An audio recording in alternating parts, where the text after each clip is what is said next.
which we held a couple of times on Monday. We can do so at that T-minus 40 second.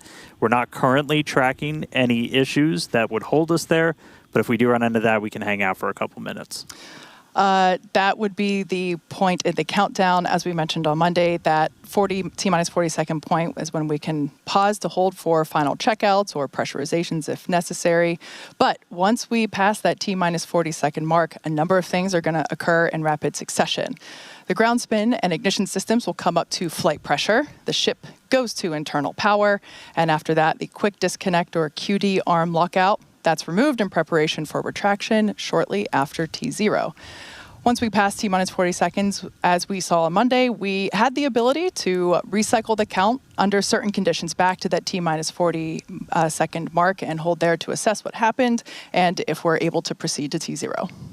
And like we said, that we can hang out at T-minus 40 for several minutes before we start running to do some limits, essentially, on our propellant on board. There are a couple of other things, like if we pass the T-minus 10 second point and the water starts to flow in that flame deflector and we scrub, that's automatic scrub for the day.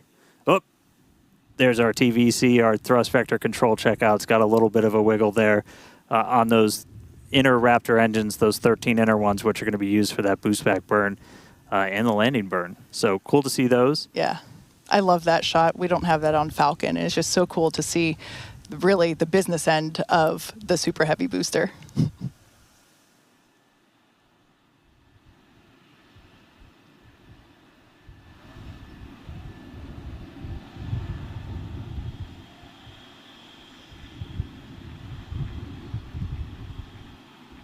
Ten seconds away from that T-minus 40 hold. We'll see.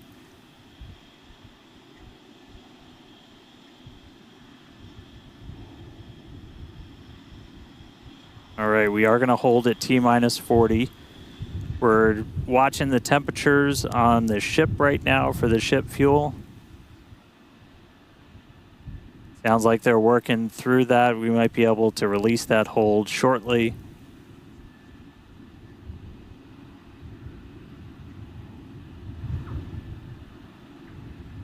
All right, sounds like we're going to be able to reset those holds, not tracking any other holds. And clock is rolling. And the clock is rolling once again. Our flight director, Joe Schleicher, today is go for launch. Let's listen in as he takes us through the final seconds of the count.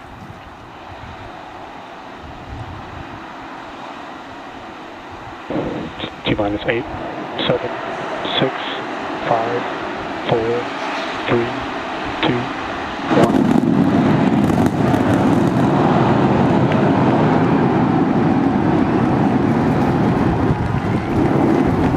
We got the ball. Vehicle pitching that range.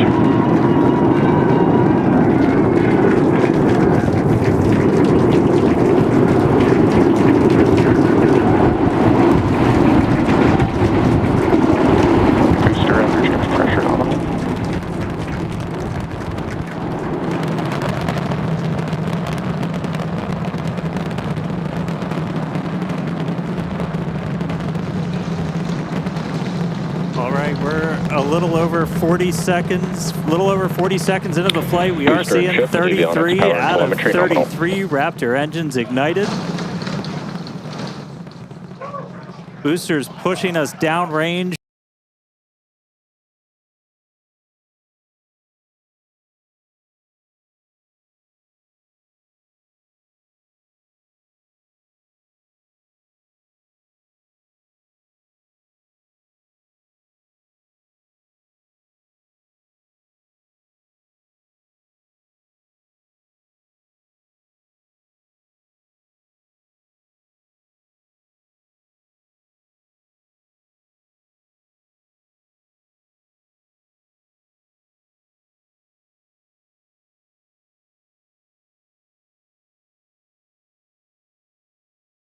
Next milestone coming up in just under 10 seconds is going to be max Q, that max aerodynamic pressure.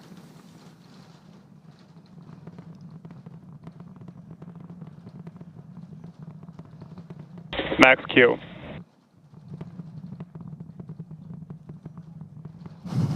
All right, so we're through max Q. That's the heaviest stresses it's kind of seeing on the way up. Wow, that was pretty incredible. I'm still recovering. That was amazing. Beautiful views of the vehicle on ascent, pitching downrange away from the launch tower.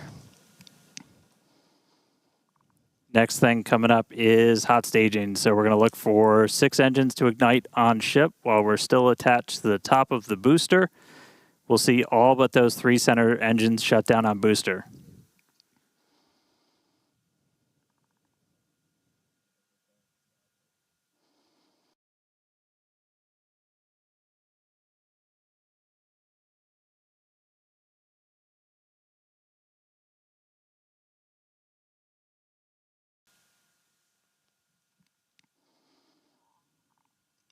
Coming up now on hot staging, the ship's engines will ignite while still attached to the Super Heavy booster, and also while Super Heavy booster will still be under power itself. The clamps holding the 2 stages together are going to release.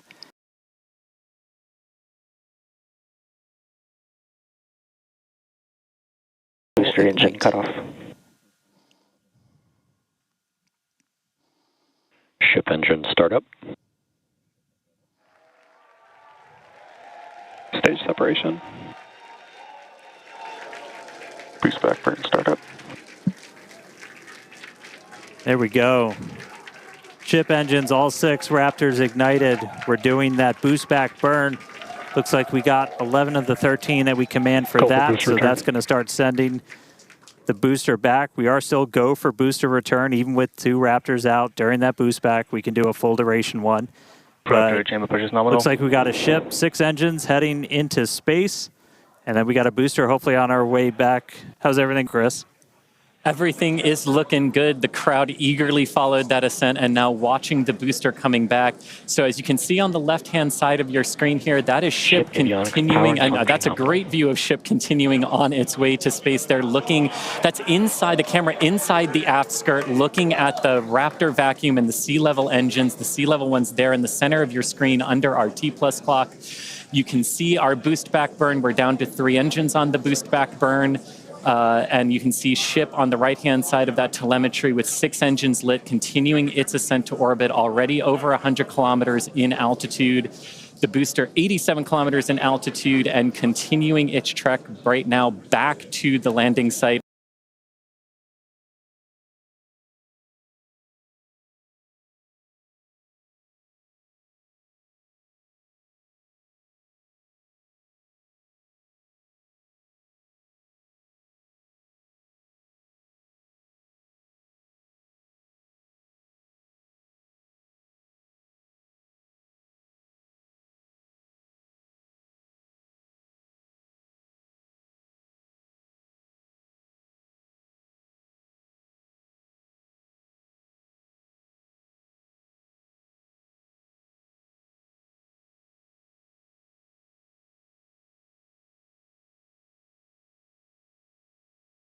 There's a shutdown.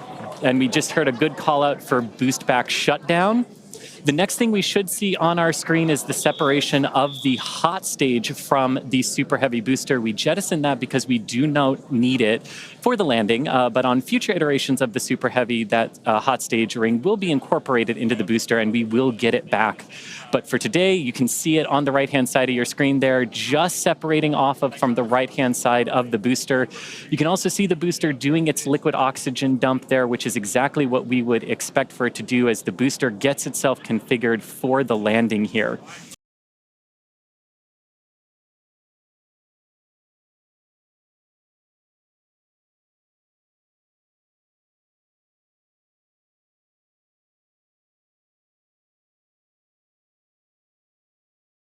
And just look at those great views of the booster coming back. The coastline there just looks absolutely gorgeous. Start trajectory. And there we hear nominal trajectories all around. And Dan and Kate, we're at 5 minutes, 15 seconds here into the flight. Everything looking good for this today.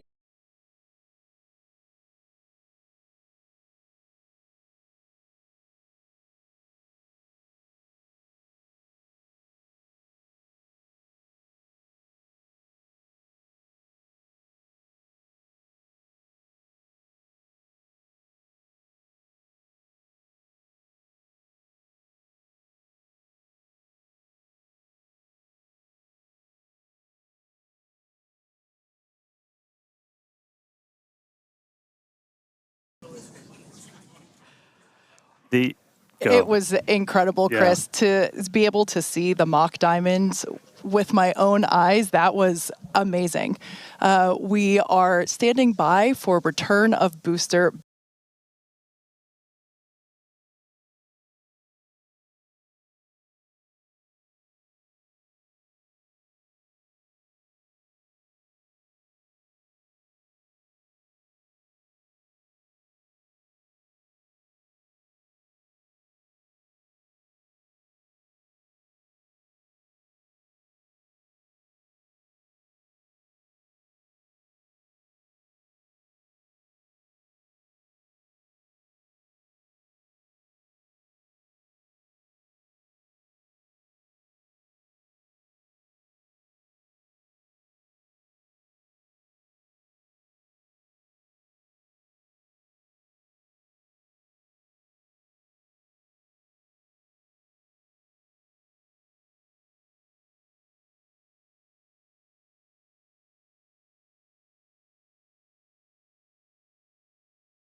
Yeah, this coming from one of our long-range tracking cameras, we're able to see the hot stage separate and fly away.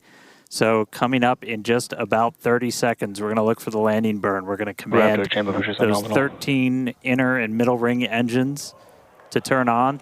13 initially, they bleed off all of that velocity as we're slowing down from supersonic speeds, eventually moding down to only 3 engines for that precision flight. Right now, booster using its 4 hypersonic grid fins to help guide itself through this atmospheric entry back for its precision landing at the launch site. Once again, we're going to ignite first the Center 13 engines. We should see that coming up here momentarily. And we just heard the sonic boom.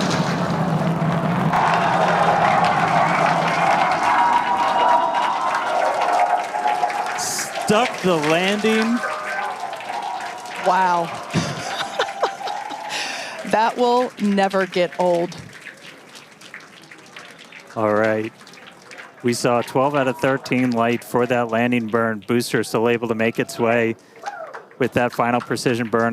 Meanwhile, keeping an eye on ship. Still got 6 Raptors burning. Those are going to continue for about another minute until we'll get to the Starship engine cutoff. Really cool view. Again, a million shout outs to all of our avionics team who make these cameras possible for us. That's looking right down inside essentially the skirt area of ship, where you can see a pretty good view of all 6 Raptors, especially those 3 inner ones, one of which we're going to hopefully relight a little bit later. And we just saw some engines go out. It looks like we are losing attitude control of the ship.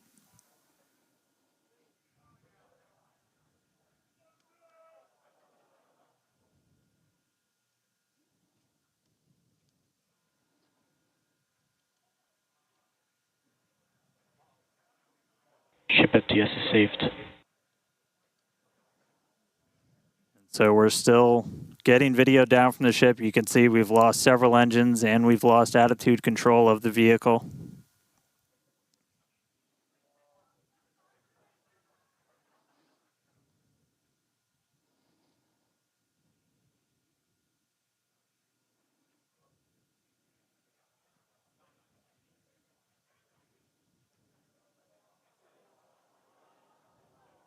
So we'll continue to stick with it.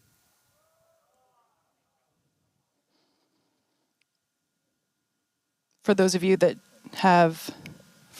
just recently joined us, we had a successful liftoff of the 8th test flight. Unfortunately, it seems as though we lost the attitude control of the ship. We are standing by as we listen in with the teams on the nets to understand what information we're able to provide you. We will provide that as soon as we are able, but it's pretty incredible to take a moment and see the booster just behind us. Certainly a different view than last time. And at this point, we've essentially lost contact with the ship. We're no longer receiving telemetry at this moment. So we were only about 20 seconds away or so from the end of that ship ascent burn. We saw several of the engines start to cut out. Once you lose enough of those center engines, you're going to lose attitude control. And so we did see the ship start to go into a spin, and at this point we have lost contact with the ship. So we're going to listen in for a little bit. I think it's pretty obvious we're not going to continue the rest of the mission today, but just give us a couple more minutes. We'll bring you more information as it comes in.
All right, so coming back with you real quick. So can confirm we did lose contact with the ship. Unfortunately, this happened last time too, so we've got some practice at this now. We've got a lot of measures in place, like debris response areas where we coordinate very closely with air traffic control. We have a lot of measures put before we ever launch a rocket to make sure that we're keeping the public safe. Those worked last time, and they're actively in work right now. So just to recap real quick, everything we saw, we lifted off right at the top of our window, essentially at 5:30 p.m. Booster was able to get us all the way up into space, made its way back here. It's sitting right behind us, and we started to see some engines go out on ship, eventually lost attitude control, and then lost contact with the ship shortly after. So obviously a lot to go through, a lot to dig through. We're going to go right at it. The primary reason we do these flight tests is to learn. We have some more to learn about this vehicle, but we're going to be right back here in the not too distant future, and we're going to get a ship to space. Yeah, you're absolutely right. We fly to learn, and we're learning a lot. And as is the case with developmental programs, progress isn't always linear. So at this point, we're going to close out our webcast for the day. But before we do, we'd like to give a shout out to our viewers, of course, as well as our partners, both here in Cameron County and around the world. Now, once we know more about the mission today, we'll provide you with updates. As always, thanks for watching, and we'll see you next time.